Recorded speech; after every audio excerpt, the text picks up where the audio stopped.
Alors, du coup, voilà, bonjour, bonjour Florence, bonjour à tous. Je suis ravi de faire ce petit interview donc avec Florence Salic dans le cadre d'une formation qu'elle va donner dans l'organisme de formation DFM Formation. Donc, formation que Florence va donner en présentiel fin juin, début juillet 2022, donc à Rennes pour la première fois. Et puis sa formation sera disponible en e-learning, euh, je pense courant septembre. Hein. Tu valides ça, Florence, hein, fin septembre ou quelque chose comme Oui, ça. tout à fait. Fin Ouais. septembre Mm. 2022. Voilà, l'idée de ce petit interview, c'est de faire connaissance avec cette formatrice et cette formation qu'elle va donner chez DFM. Alors, Florence, eh bien, est-ce que tu peux te présenter, s'il te plaît, en quelques grandes lignes? Bonjour Bruno, je suis ravie d'avoir été contactée pour le module pratique fonctionnelle en oncologie. Euh, Moi, j'ai une formation de docteur en pharmacie. J'ai été formée à la faculté de Nantes. J'ai exercé j'ai exercé à l'officine en tant que pharmacienne pendant de nombreuses années.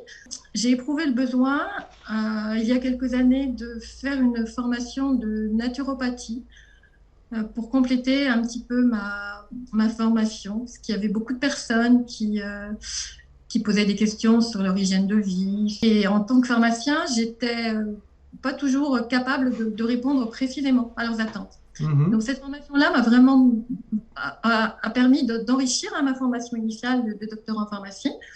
Euh, L'oncologie, j'y suis venue alors un petit peu par hasard, il y a de nombreuses années, parce qu'en fait en pharmacie, on voit quand même beaucoup de personnes qui sont atteintes de cancer. Alors parfois ce sont eux qui viennent chercher les médicaments, parfois ce sont leurs proches. Mais j'ai été confrontée à cette problématique très vite dans le cadre de mon travail.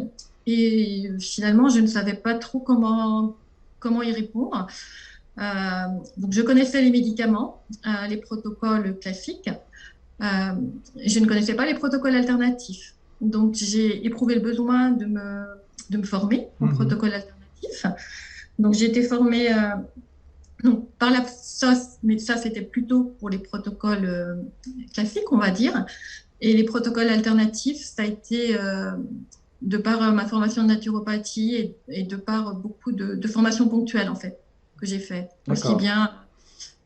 Aussi bien les protocoles Bejanski que le protocole Schwartz, tout ça, ça a été des formations ponctuelles. Euh, et par ailleurs, j'ai étudié aussi tout ce qu'il était possible de faire en homéo, phyto, micronutrition pour aider les personnes qui étaient atteintes de nombreux effets secondaires dus au traitement classique. Mhm. Voilà, donc ça a été vraiment tout un cheminement qui continue encore. Ah oui, j'imagine. Très bien. Qu'est-ce qui, du coup, tu dis l'orientation que tu as pris en oncologie, c'était un peu un hasard. Il y a l'idée d'une compassion que tu as eue vis-à-vis de ces gens qui venaient au comptoir, un peu démunis. Est-ce qu'il y a ça, cette démarche est née un petit peu de ça, parce que vous devez voir des gens un peu, en effet, en souffrance importante et pas trop savoir quoi leur proposer. Est-ce que c'est un petit peu ça? Tu décrirais ça? Oui, c'est clairement ça. Le Mm. point de départ, ça a été ça, de voir les proches qui venaient avec leur ordonnance, qui nous racontaient un petit peu leurs difficultés, les difficultés de leur mari, de leur femme, de leur père, de leur mère. Et bon, je sentais quand même une grande angoisse, et puis aussi un besoin d'explication par rapport au traitement qui leur était proposé. Mm. Euh, et donc, bon, j'ai voulu, dans un premier temps, étudier à fond les traitements classiques pour pouvoir répondre à leurs questions, parce que la cancérologie, c'est quand même assez complexe. Ouais, ouais. Hum. Et voilà, oui, effectivement, il y a eu une démarche certainement compassionnelle et puis aussi l'impression de ne pas savoir répondre précisément à certaines de leurs questions. Et c'est Mm. ça qui m'a amené à étudier ça. Ouais. Mhm. Alors, donc du coup, tu vas proposer cette formation chez DFM Formation. Est-ce que tu peux aussi nous dire en quelques mots qu'est-ce qui te motive? Là, c'est une autre démarche, du coup, c'est une transmission de savoir, c'est complètement vraiment un autre, on va dire, comme une nouvelle étape. Qu'est-ce qui quel est le cœur de ce que tu veux faire passer? Qu'est-ce qui te motive là à travers cette action de formation? Mais là, j'arrive à un moment de ma vie où je pense que la transmission, c'est important. Et c'est vrai que j'ai envie de transmettre un petit peu les choses qui me tiennent à cœur, en fait, hein. Et ça fait partie des choses qui me tiennent à cœur. Je pense qu'on peut faire tellement de choses face aux patients cancéreux, l'aider de multiples façons. Euh, il y a aussi des choses à pas faire, hein, donc Hmm. c'est important de savoir quel est notre rôle, hein, en tant que thérapeute, qu'est-ce qu'on peut proposer, qu'est-ce qui est de notre ressort, qu'est-ce qui n'est pas de notre ressort. Hmm. Euh, et aussi, suivant les différents types de cancers, savoir qu'est-ce qu'on peut proposer ou pas, hein, parce qu'il n'y a pas, il n'y a pas un cancer, il y a Ouais. vraiment différents types de cancers, différentes gravités, hein. Voilà, il y a des cancers qui ont un excellent pronostic, hein. Les gens, ils reprennent, font leur traitement et après, ils reprennent une vie tout à fait normale et ils ne mourront absolument pas de leur cancer, hein. C'est tout à fait d'une personne à l'autre, c'est complètement différent. Hmm, hmm, hmm. Oui, c'est ça qui m'a. euh, donc, moi, ce qui m'a impressionné un petit peu quand j'ai regardé les protocoles que tu proposais dans des suivis de patients, hein, parce que, bah, il faut le dire, donc tu consultes, hein, donc dans ce domaine, bien évidemment, parce que tu fais passer cette expérience aussi de consultation dans ce domaine. C'est la précision, hein. J'étais frappé, moi, par la précision de des protocoles que tu proposais, très, très complets, très diversifiés, très précis. Donc, c'est ça que j'imagine un petit peu la difficulté, c'est d'avoir, on est face à, en effet, il y a pas un cancer, il y en a beaucoup, et il y a beaucoup de thérapies à l'heure actuelle, ça explose complètement ces 10, 20 dernières années. Donc c'est plus juste chimio et rayons et chirurgie, il y a beaucoup de choses. Comment tu vas appréhender cette complexité du coup dans la formation? Sur 3 jours, hein, je le rappelle, hein, quand même, il y a du temps. Euh, mais effectivement, je vais d'abord détailler un peu les mécanismes de la cancérogénèse, hein, savoir euh, comment, euh, comment on a un cancer en fait, parce que Ouais.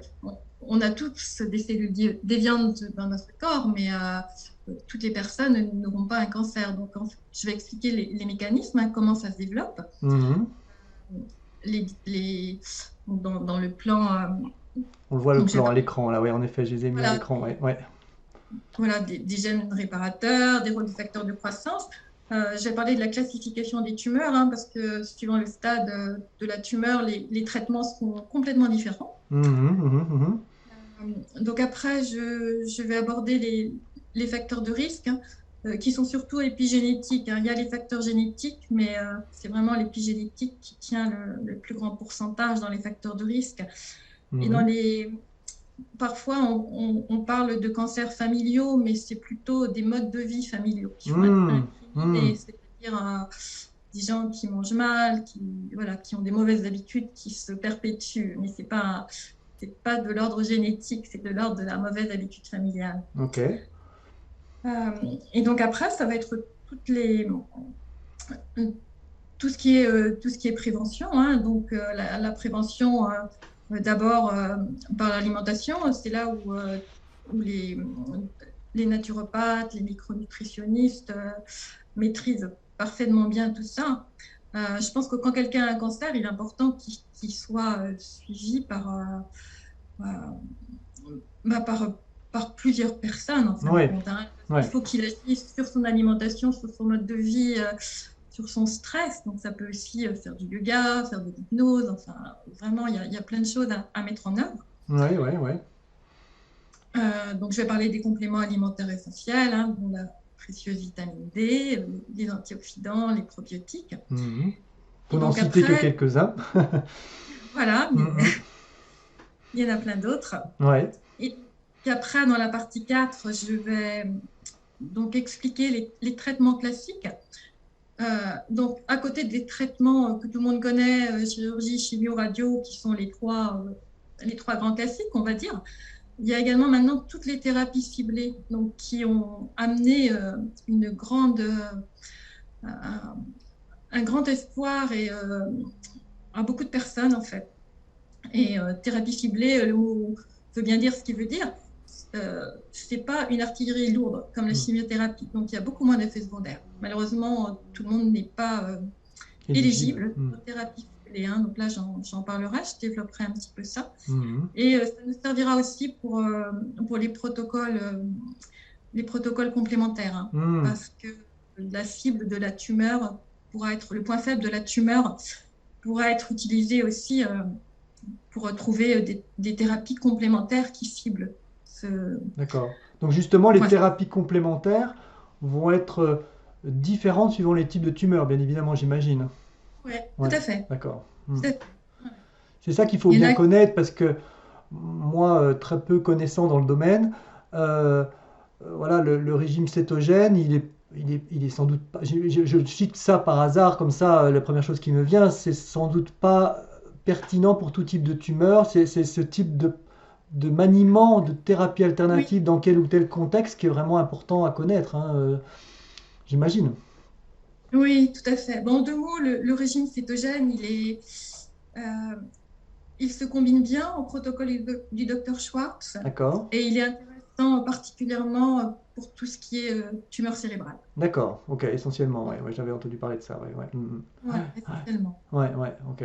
Bon, après, c'est plus un régime de type méditerranéen qui est conseillé pour tout type de cancer. Mais il y a quand même des cas où effectivement, il vaut mieux aller sur le cétogène. D'accord, ouais. Ok, très bien.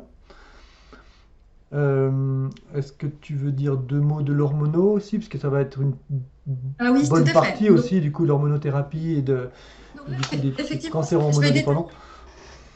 Je vais détailler les trois types de cancers du sein qui sont les cancers hormonodépendants qui forment la plus grosse partie des cancers du sein.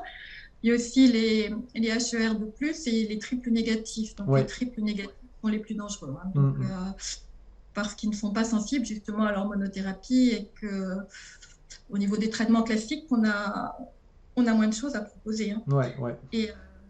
Mais par contre, on a des traitements, des protocoles alternatifs qui peuvent s'adapter, qui peuvent aider les cancers du sein triple négatifs. Et autrement, il y a toute l'hormonothérapie qui est donnée après le traitement par chirurgie, chimiothérapie, radiothérapie des cancers qui sont hormonodépendants. Et l'hormonothérapie, ça va durer pendant un minimum de 5 ans.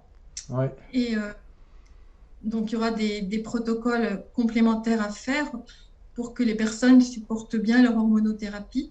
Et quand elle sera terminée, il y aura des protocoles également à mettre en place pour justement que les hormones n'aillent pas à nouveau nourrir la tumeur ou créer une nouvelle tumeur. Donc là, les alternatifs sont hyper importants à la fin de l'hormonothérapie. D'accord. Un suivi, un relais, c'est ça? Tout à fait. D'accord, ouais.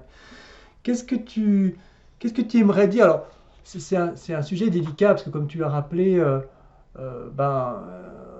voilà, une personne cancéreuse doit être suivie par plusieurs praticiens et notamment le médecin oncologue, bien évidemment. Donc nous, on intervient en complémentarité. C'est ce mot que tu utiliserais, en complémentarité?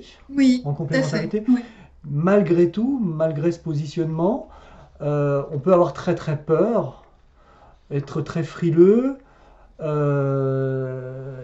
et hésiter vraiment à se lancer, à prendre en charge des patients cancéreux. Et je dirais que c'est presque un bon symptôme, un bon ressenti en tant que praticien d'avoir cette peur, cette crainte, parce que du coup on cherche à optimiser sa pratique. Qu'est-ce que tu aimerais dire à des gens justement qui ont peut-être cette crainte d'aller sur la prise en charge des patients avec un cancer? Quel serait ton message du coup en tant que formatrice dans ce domaine? Alors, mon message, il serait en fait que toutes les médecines sont sont complémentaires en fait. Moi, je suis vraiment pour une réunion de toutes les médecines, hein. C'est-à-dire que quand on a un cancer, on peut tout à fait avoir besoin de chirurgie, de chimiothérapie, mais il est indispensable d'être suivi en médecine alternative pour, d'une part, mieux supporter les traitements et, et d'autre part aussi, euh, comment dire, euh, compléter l'action des thérapies classiques, hein. C'est absolument pas. Bon, c'est vrai que certains oncologues sont très très frileux parce qu'il y a eu des erreurs de fait, hein. Il faut dire les choses comme elles sont. Donc, les oncologues partent du principe, parfois, hein, pas toujours, hein, il y a quand même aussi une amélioration dans ce domaine, mais qu'à côté des thérapies classiques, bon, il n'y a pas grand-chose à faire. Ils disent juste aux personnes, faites du sport, mais à part ça, il n'y a pas beaucoup de conseils de donner à côté. Alors qu'en fait, c'est hyper important. Moi, je rêve vraiment qu'il y ait une complémentarité de ces médecines, hein. Et je pense que justement, en se formant, en connaissant bien tout ce qui peut être fait à côté ou ne doit pas être fait, ben on apportera vraiment une grande, un grand bien-être aux gens. Et du coup, on sera aussi complètement légitime, hein, vis-à-vis des oncologues. Super. Ça, c'est vraiment l'espoir que j'ai. Que les oncologues commencent enfin, les oncologues réalisent que vraiment il y a des choses à faire à côté des thérapies classiques, hein. D'ailleurs, certains le conseillent, hein. Je pense au docteur Mouisset, par exemple, à Aix-en-Provence, hein. Il y a tout à fait une complémentarité entre protocole classique et protocole alternatif. Très bien. Super. Eh bien, écoute, merci Florence. Je pense que on a dit l'essentiel. Ça donne vraiment envie. Moi, j'ai trop hâte de suivre ta formation. Et puis, je te remercie beaucoup. Bah, merci beaucoup, Bruno. Merci à toi, à Guénaël. Et puis, merci à DFM Formation. Je suis vraiment ravie de collaborer avec vous. Super.